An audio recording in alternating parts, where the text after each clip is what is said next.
everyone. So at this point in the phase, you might be getting a bit sick of supply crates and not quite ready to plan for phase 3 yet, but also had quite enough of farming and fishing. So today we're going to have a look at a slightly different method of gold making, and that is actually flipping things. So flipping an item is where you buy it low and sell it for a profit.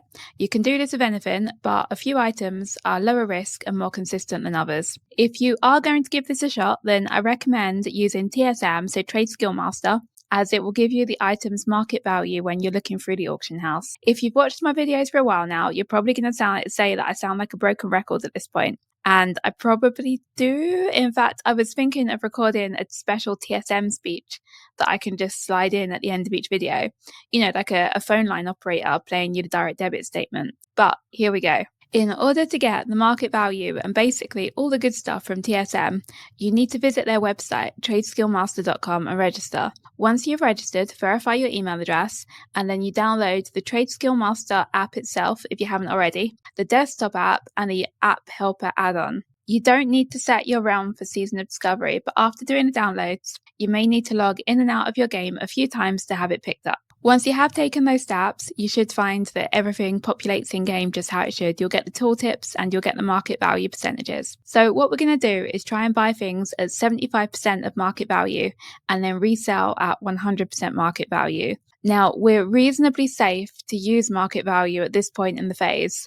Nothing's really been announced for phase 3 yet, and we're far enough in that everything's started to settle. If it was the start of a new phase, then I wouldn't recommend looking at the market value though. So factoring in then the auction house cut, you're going to walk off here with about 20% profit. So if you buy things at 75% and then resell at 100% market value. The first thing to start with then is getting comfortable with the general concept, and that the best way of doing it is going to be enchanting materials. The reason we start with these is because they have no vendor cost, which means they have no deposit to list on the auction house. This makes them super low risk. It works the same if you're on Wrath of the Lich King, by the way. Enchanting materials is a great market to mess around with. So we're going to do a search on the auction house, find our items at around the 75% market value point and buy them out. If you can't find any at the point that you want, then just wait, go back to it an hour later or the next day.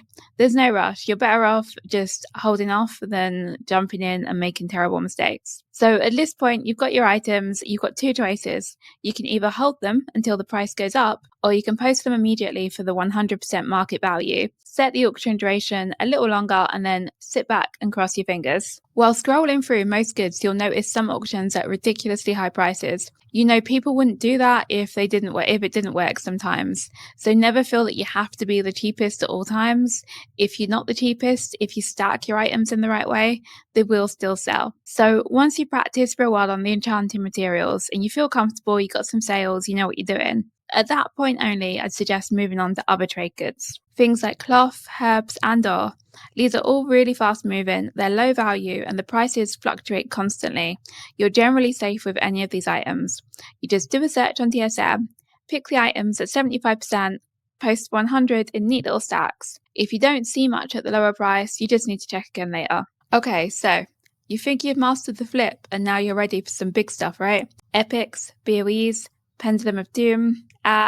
No, at least not the last one anyway. That ship has firmly sailed thanks to a mixture of 40 billion hunters and a semi-decent epic choice. Nah, rather than go down that route, I'd actually recommend sticking with trade goods but going for some of the higher value ones. Golden Pearls, Heart of the Wild, White Vine. Really, really profitable and they're low risk. Recipes and patterns are another great one. It is exactly the same principle. You're going to search for these items, buy them cheap, and then resell them for high. You may end up with some rolled in stock. That's absolutely fine and to be expected. So once you're a bit more comfortable with these items, then fine, you can try something big. Your idea of big really should depend on how much gold you have right now.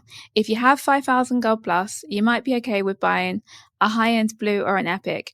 It isn't unusual to see people flip these things to get 500 gold profit in one transaction. These items though, like Staff of Jordan, they can take some time to actually sell, so it's important that you don't use all your gold or you'll be getting a bit frantic. The Pendulum of Doom is a really popular flipping item, but with the volume of hunters that we're seeing in Alderman right now, in my opinion, this one has just gotten too risky. Personally, I'll be sticking to the world drops as they at least have consistency in supply. As a final note, not all your flips need to be sold immediately.